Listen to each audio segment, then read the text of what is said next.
Hello, this is Hiko. I am currently customizing this BMW R1100 RS. Today, I will paint and install the tires, forks, and handlebars that were removed last time. First, please take a look at the painting process. I used the same paint as the tank, Daytona's two-component acrylic urethane.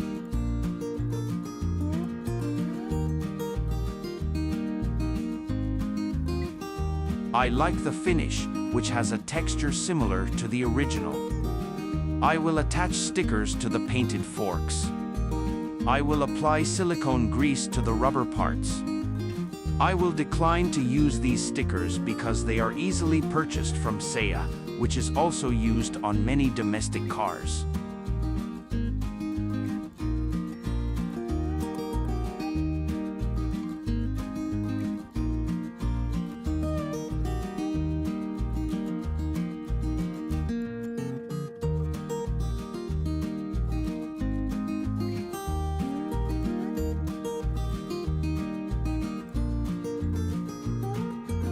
Next, I will fasten the forks with bolts, but I will adjust the shaft width later, so I will attach them loosely at this point.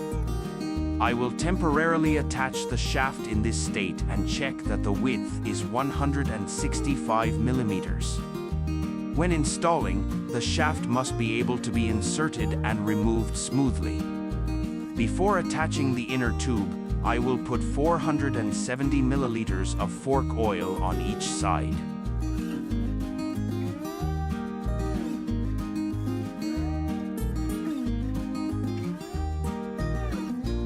By the way, the front suspension of this bike is called telelever and is attached in that place. That's why you need to put fork oil in. There is no spring in the fork itself, and it seems that the vibrations are absorbed by the internal air pressure. The inner tube protrudes 5 millimeters and the tightening torque is 22 Newton meters.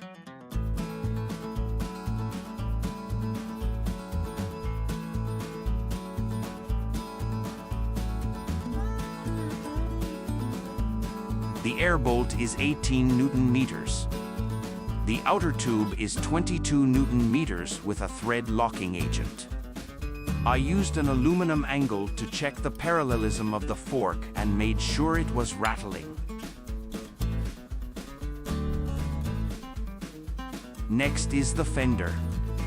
This part interferes and will create a hole. Like the tank, the fender can be screwed in. I used the one from the R1100R, which is in the same series.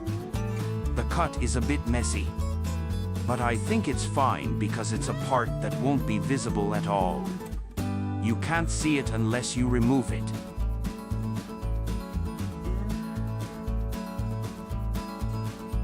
Apply grease to the speedometer gear and shaft and install them.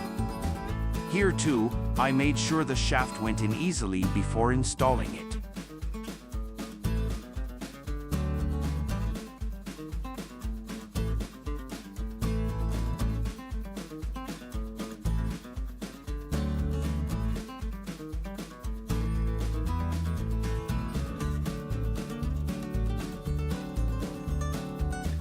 The shaft bolt is 30 Newton meters.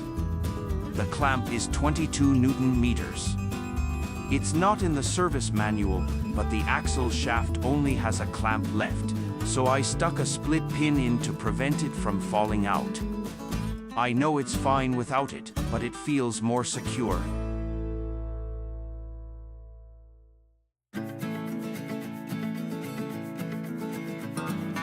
I'll attach the speedometer cable. Next is the brakes.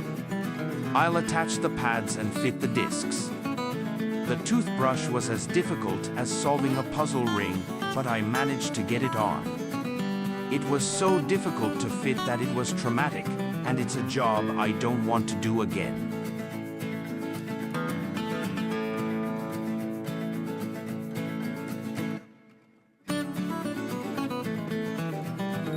The tightening torque is 40 Newton meters.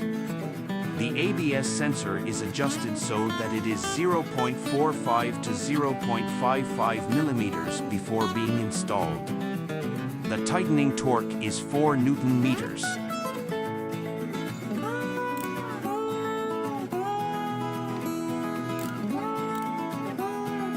Next is the rear tire.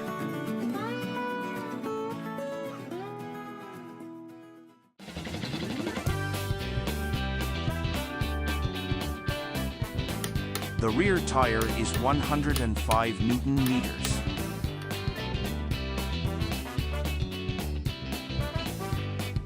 Finally, the handlebars.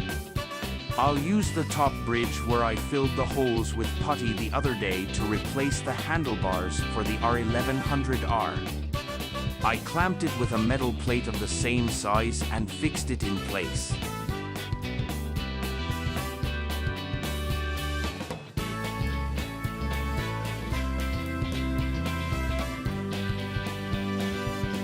Of course, this is not listed in the service manual, so I applied a thread locking agent and set it to 22 Newton meters based on the bolt size tread.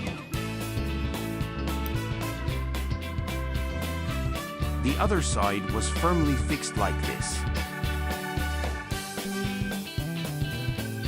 The top bridge was 130 Newton meters with a thread locking agent. To prevent co-rotation, do not insert a hexagon and tighten with a wrench. I was unable to check the torque. I tightened it as hard as I could.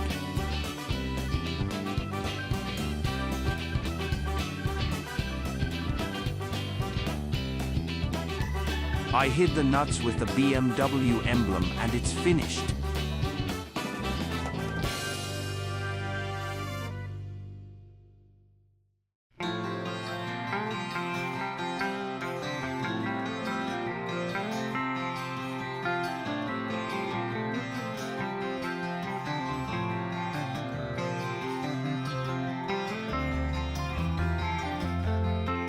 Next time I'll try my best to paint it.